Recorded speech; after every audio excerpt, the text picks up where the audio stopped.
So I rock crawl. I don't normally rock bounce, but I went rock bouncing at Choco Loco. It may be broke completely because it goes beyond almost 90 degrees. I mean, it's. Here's the moral of this story, guys. When you hear a new noise, don't turn up the radio.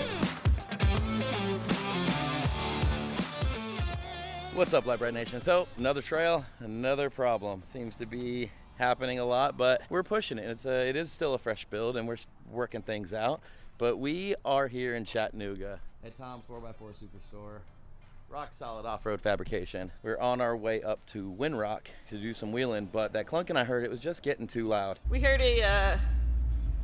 one other noise, so now we're ghost riding currently. And I called him, I was like, hey, you got a spot? You got a spot on the lift? Just got to put it up there and double check, see what it is, because I don't want to break anything out on a trail. And although we have tools, we don't really have parts. We stopped off here. Tyler made a spot for us on the lift, and I just had to spray it off because it was muddy. But we're putting it on the lift, and we're going to see what's wrong. Hopefully, it's an easy fix. So I had to spray her off kind of real quick, because the last thing you want to do is bring a dirty-ass Jeep into a clean shop. Even if it's a dirty shop, it doesn't matter, and this thing was pretty muddy. So we pressure washed her, got her mostly knocked off. And I know we got a clunking in the front. We took this apart, but I think we tracked it all the way down to this upper link on the frame up there. But as far as the drive shaft goes, I heard it clunking when I'm turning and when I'm climbing, and I pushed on it. So go ahead and push on it for me. We'll see. Yeah, oh, yeah. So that's the centering ball. That's not good. Not happy. I thought 14s might be too much, and this could be too short of a shaft, but nothing when we turned it binds. No, it's not a binding issue. So it's maybe from me rock bouncing a little bit, or it could have just been a bad ball to begin with, because it's all pretty new. And those are actually, they look to be 1410 joints, honestly, Kevin. Are they? This is a 1350. That's what I saw, and I thought those were two of those. Yeah, it's fun to get to those bolts right there. But yeah, so I think the easiest thing is pull it here, either drop or lift it, and kind of get to those babies. How did I do that?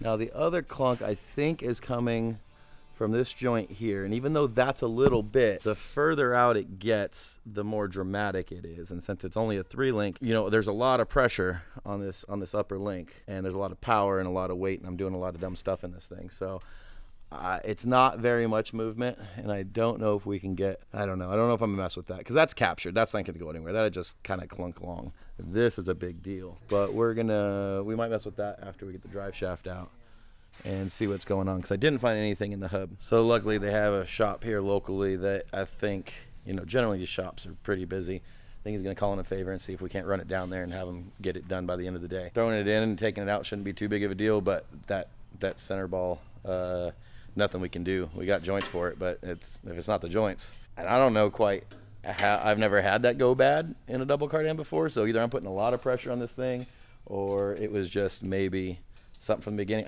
We don't know. Let's get it out, get it fixed, and see if we can find anything else on the Jeep we kind of need to fix up as we're here. So you just pulled it down, and so I rock crawl. I don't normally rock bounce, but I went rock bouncing at Choco Loco. It may be broke completely, because as you can see, it goes beyond almost 90 degrees. I mean, it's. Here's the moral of this story, guys. Oh yeah, the centering ball is out. It's not even. Here's the moral of this story, guys. When you hear a new noise, don't turn up the radio. Right? Don't just turn up the radio. I ignored it for one trip. I heard it. You saw us filming it on the last. Go back and watch the last video. Before we went, I literally had Brittany. We had it in 4 low. I turned the wheel, and I had Brittany in the passenger seat, turned the wheel, and I got out, and we were ghost riding. Brittany just had it fully at lock, and I'm hearing pop, pop, pop, and it's a quarter pop, right? And the U-joints have 4 spots on them. And I kept hearing it, and I'm like, well, I don't know. And I thought I heard it on a trail before that, but we're just gonna send it. Well, that was about to lose itself completely. Yeah. See the ball. It's gone. It's gone. Actually, would it have fallen apart? The U-joints would have just held it together, or does that thing hold that? It keeps it centered. So keeps it centered. Without that, it can get off center and then bind up, which would break other parts. Yeah. But so the U-joints did a good job, because I did at least 1 to 2 trails. Well, we did a whole wheeling day of multiple trails like that for sure. That's gonna save our life. That is a specialty socket for doing what we're doing, and it goes right perfect, on there. right on it. I'm gonna right there. When he's not looking, I'm gonna steal that when I leave. So what he's talking about is these 12 points that hold it on are super pain in the butt to get to. These guys right there. And yeah, that gets on it. Is it a 13? Oh, it's Snap-on 12. It's a Snap-on 12 little extension guy. Sick. So if you don't remember who these guys are, we did film them at Smoky Mountain Jeep Invasion. Last Smoky Mountain filmed all their rigs because they've got the sickest cage for JLs in the market, and people kept, Kevin, you got to get a cage. You got to get. Yeah, these are guys that I'm gonna get the cage from, but like the Jeep's been down for over a year, and I'm just trying to get some damn seat time in it, and hopefully I don't roll it before then. But but these guys, go to their website. I'll actually go film your Jeep's outside, right? Yeah, I'll actually go film his Jeep, and it is super sick. And I do need a cage at some point, and I should put a cage on it before I wreck it or roll it. But you got to realize it's been over a year. It's been well over a year, and I'm like, I need to drive the damn thing. How long does that take? If I brought the Jeep here. Realistically, with paint and everything, about 2 weeks probably. 2 weeks, so let's call it 3 weeks, because that's what happens. Because what'll happen is we'll get in there and there's plastics already broken, and I'm sure I'm gonna be like, hey, let's order these plastics, let's like freshen it up, or let's do this. And the really cool thing, and I'll show you on his Jeep. Actually, I should just go do that. But you get to still retain the stock seatbelt mounting points, and they actually work. There's other companies that kind of do it, but then the seatbelts just like hang up and they don't really retract anymore. It's super sick, and I don't think. What do you think it adds weight-wise once you cut out the factory stuff? You're probably adding 100 pounds overall. So that's it. Not like less than a Brittany, and it's over the whole Jeep. So it's not like it's in one spot. It's over the whole entire thing. So 100 pounds ish to add to it. It's not a big deal. There's supposed to be a ball in there, so that's not fixable for us. You're gonna actually have to cut this off and weld a new double cardan on there. But stuff does happen. There's actually a new setup coming. It's kind of funny that this just happened. There's a new setup. JE Reel has engineered a new drive shaft system, and it's not going to have this cast piece anymore, and it's not going to have that Zert fitting down there that gets knocked off on rocks all the time. You can see where I've almost hit it already, and then you can't grease it. So JE Reel is literally changing the game in drive shafts. It's going to be lighter, stronger, and there's going to be some new technology going into it. And it's kind of cool that I wish it was ready now, because this is the perfect time to replace it. But it was kind of a good time to talk about it because it's very pertinent to what the hell just happened. I need to call him and make sure I can even say this on the video, because it might not be public knowledge. Or no, actually I saw it at the show. I'm gonna call him anyway, but I did see it at Jeep Beach, and it's gonna be something that you're gonna want to swap to. So this Jeep we're gonna go over, as you can see, half doors, soft uppers, hard top on it, full caged in there. He's got a hell of a motor in this thing too, on 42s and everything else. We're gonna go drop this off first, and then we'll go over all this sexiness here. And yeah, all right, Tyler ran me over, and is that Helifant? He's got a freaking Helifant in this thing. He ran me over to Chattanooga Drive Line to drop off the drive shaft. They said they're gonna do their best to get it taken care of today, so we can get it back in and stepchild back on the road, because we want to do some more wheeling. But now let's go over this cage real quick, because it is pretty freaking sick. And like I said, they took their time, and they really thought everything out from front to rear, because you can still fit your hard top. It's got a spiderweb shade in there that I'll show you, and they have the actual pattern for the spiderweb shade, so when everything's off, you can still be covered and not be getting our bald heads burnt. Got a little patch right here that's getting a little thin. You know, stuff like that. It's like, I don't know about that yet. So let me flip this around. I'm going to have him tell you about it. All right, so let's go over this. So Tyler, give them the details of all the little things you put into it, because it's not just a cage. It's not just like a cage for protection, and it's not a mall crawler cage either. No, it's really not. So when we designed this, one of the big things that we really focused on was not losing creature comforts. And a lot of other manufacturers are like, oh, well, if you're putting a cage in a Jeep, you don't really care. Well, I care. I care. That's a big thing about stuff that I do. I care. I literally have cooled and heated seats in my Jeep, which you need for this. So, like, we keep all the factory A-pillar plastics, like at the top, along the top of the windshield. Your factory visors go in. Everything still works, folds up like factory. You can run the factory auto-dimming mirror. We have another version that works if you have adaptive cruise control. This bar's a little different, and the A bars are different for that. Right. So if you have a newer Jeep and you have adaptive cruise, it is up in the top of the windshield. You don't lose that. Correct. So you're going full cage, and you still have your adaptive cruise, which I absolutely love, which I don't have in the stepchild. So that, and then as you work your way back, we keep the factory plastics over the seat, so your factory dome light works. You get mounts for the factory sound bar. You just have to put 2 little notches in it and it bolts right in. The nice thing about this is if, like, say you had a sound bar from like American Sound Bar or somebody and you wanted to put that in this cage, you still can. You just notch it. So that kind of goes back to keeping the creature comforts, which was a big thing that we had. We keep the factory seat belts. It's an option. You got these brackets that weld on.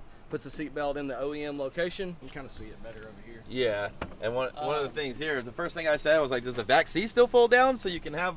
And it does. Like I actually put that down myself to make sure. And yeah, you still have full access if you need to put stuff back there.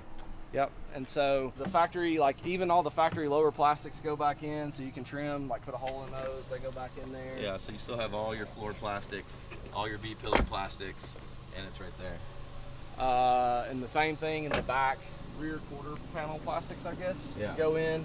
And then we cap the factory hole, so we got these little pieces that we give you. Oh, that's sick. That push pin in, so Yeah, so makes it looks finished, nice. Yeah, it's a finished product. Yeah, so it looks nice. And like Kevin said a minute ago, you can run a factory hard top, you can run Factory soft top. factory soft top. The spider web shades are in stock. Like you just call them and tell them, hey, I want this pattern for the rock solid fab cage, and they'll send you that. And then I have a Trek top from Best Top. Yep. So on the Trek top, this bar actually changed. It's it doesn't come back as far. So everything kind of leans forward more to allow that slant back.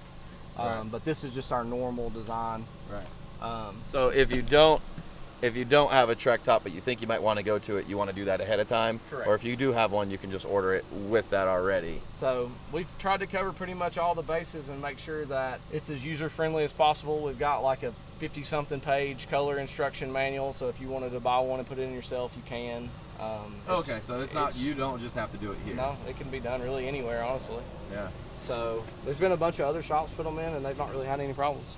Nice. A Familiar competent with shop, it yeah. would be about 2 to 3 weeks.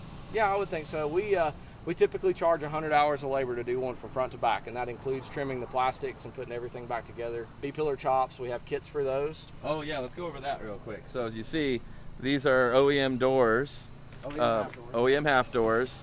And how many other companies make half doors?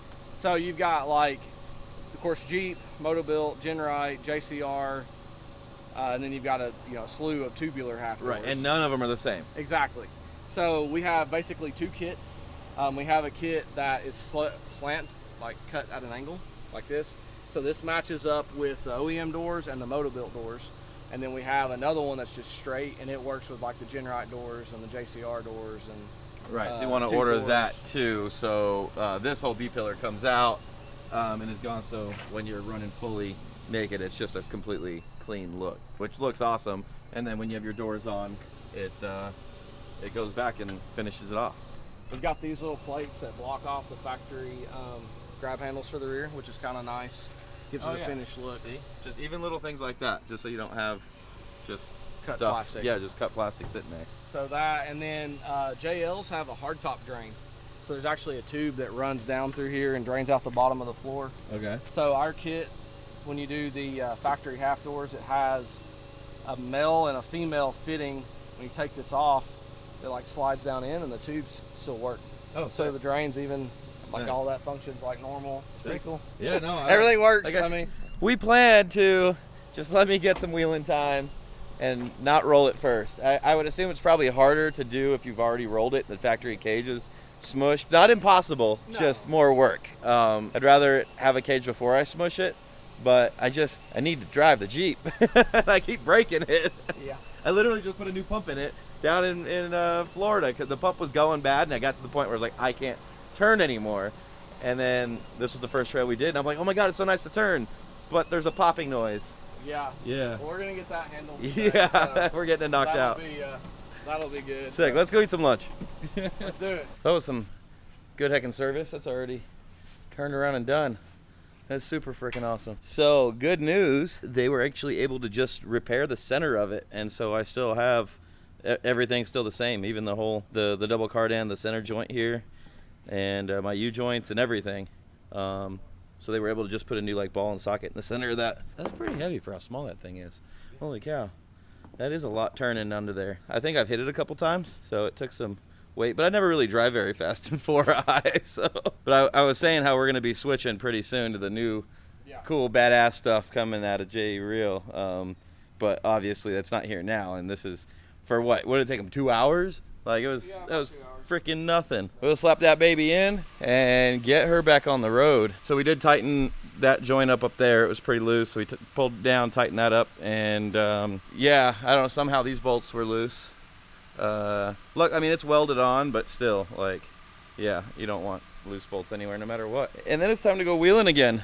You gonna take the day off tomorrow, come wheeling with us? All right, this is all back together. She's on, no more clunking, no more clanking. So that's good news. This happened at a good time of year, because it's actually like nice out.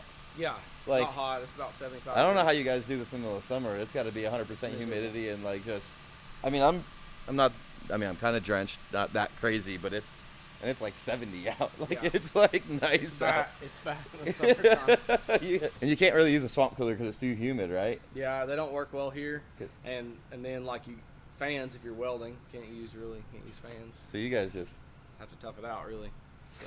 Whew, And then I was gonna put some exhaust fans in, but then the welding part, you know. Yeah, so you'd have to kick them on and off for welding all the time, because I don't know if you see, but like it's a big ass shop, and there's a lot of rigs in here. There's Jeeps and, well, I guess just Jeeps and Jeeps. No, there's a truck over there. Yeah, there's trucks over there. And you got an alignment machine too? Yep. So alignments, cage work, fenders. Oh, you show them the fenders. I didn't think about that. Yeah. They're on the blue Jeep. Oh, yeah, we didn't. So then you did see them, but we want to show. Can we show them your what do you call it? The jig. The jig. It's not really a jig. It's a spit roast. Here, I'll show you. The problem is to have jigs made to build our fenders. They're all handmade, so everything is hand rolled. We don't do bump bends or anything like that. We literally roll them by hand. And to have jigs made was going to be several $1,000s, and then you're still not guaranteed it's going to fit. $1,500. Really? You got $1,500 is what I paid for that. You got a whole shell for 15. A whole body for $1,500. I'm like, jig. So when I roll that thing and I needed a shell, I could just come to you and be like, here. You got $1,500. Damn.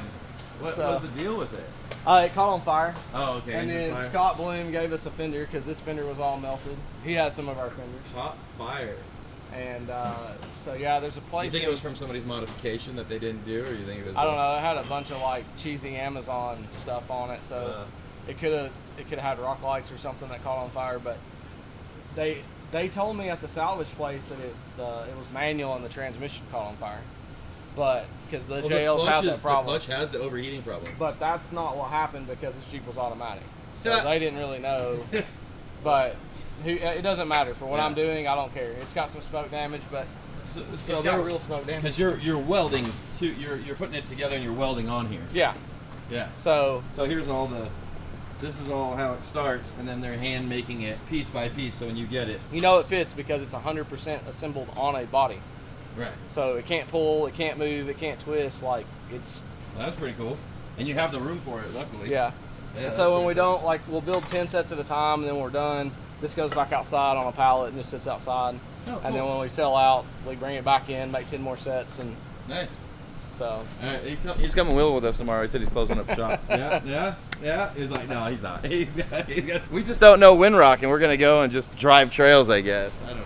Now, before you guys go off and be like, oh my God, you're going to wheel Windrock, and you've been to all these places, and you're not telling us about it, and you didn't invite me, and you didn't say anything. Guys, we don't know what's going to happen. And if I'm like, hey, we're going to be at Windrock on Wednesday and Thursday, come on out, and then I break my Jeep on Tuesday, and I got this whole slew of people who took like the week off of work or took days off of work, and then we can't make it because I broke the Jeep, that's terrible. Like, we have to plan this out further, and right now it's still just been traveling and wheeling and getting the stepchild, like, dialed in so we can plan things for the future, and we will. Right now I don't have it. Like, look, we've literally wheeled and been to a shop, and like wheeled and been to a shop, literally starting in Arizona. We went to the shop before we even wheeled, so this stuff happens. Anyway, everything's ready. We're gonna go test her out again. I'm gonna let Brittany do a little bit of work for today. I've been inside working this whole time.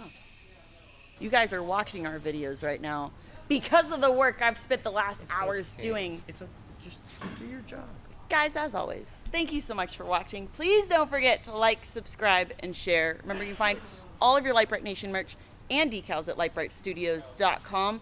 Be sure to stay tuned because we've got some more wheeling coming up for you guys. As always, we love you, and we'll see you next time. Did you say s'more wheeling? S'more reeling? S'more wheeling? Is that